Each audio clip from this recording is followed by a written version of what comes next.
Welcome back to Chasing Shell, you guys. So if you are new here, definitely go back and take a look at all of my other work that I've done. But today's topic, I want to talk about long distance relationships. So if you are interested in that, go ahead and keep watching.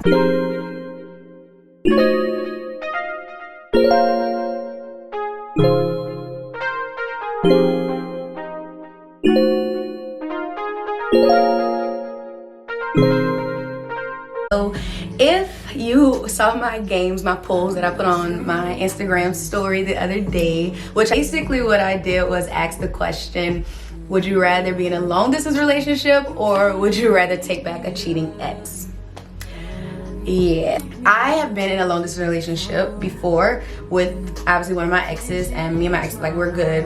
That's my dude, so no hard feelings or whatever. But it was tough. It was really tough on both parties. I think we met at a very vulnerable time in both of our lives, and things were going, like, a lot of changes were happening for both of us. I was getting ready to graduate, and then he had his own situation going on, and I won't share that out of privacy and respect for him, but he had his own thing going on, and it was just to the point that we weren't really meshing well after a while. But we've never actually stopped communicating, which is really good. So definitely shout out to you for being one of my good friends now.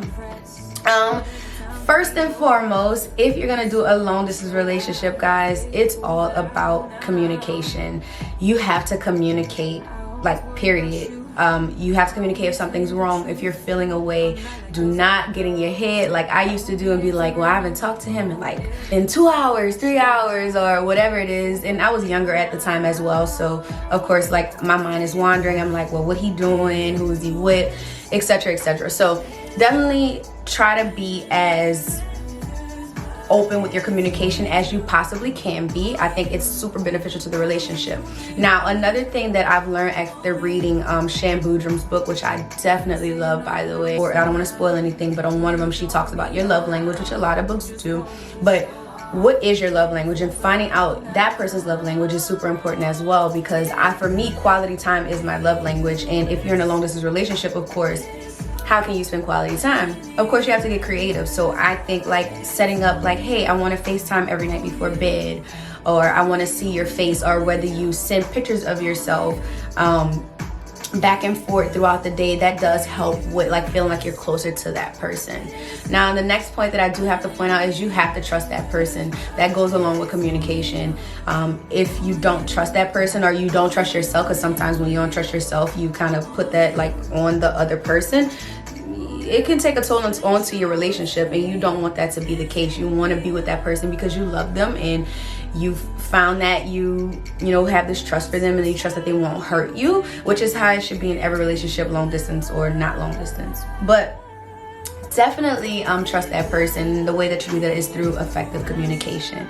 Now, the third thing that I'm learning more so as I get older, I'm more mature now, so I'm able to be a little bit more open to the long distance relationship, is the fact that you have to be ready to plan your next visit with the person.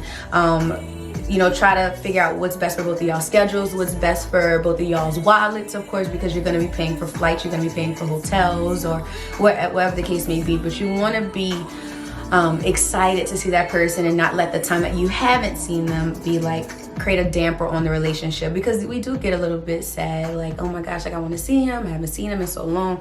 So definitely try to plan out, like, whether it's every other month or every 3 months, however you're going to see it, quarterly. Just try to plan it out, whatever is best for your pockets and is what's best for that person's schedule as well. So that's another hard part of the relationship, because you have to figure out your schedules, but it's also a really great part, because you're going to find time if you want to see that person, because you for that person. So I don't want anybody to be scared of a long distance relationship. It's not ideal. We all want somebody that's going to be there in our face all the time, but I also think it's super good, because you get the time to yourself that you need, and then when you see each other, it's always sweet. So I hope that helps anybody who is going through a long distance relationship.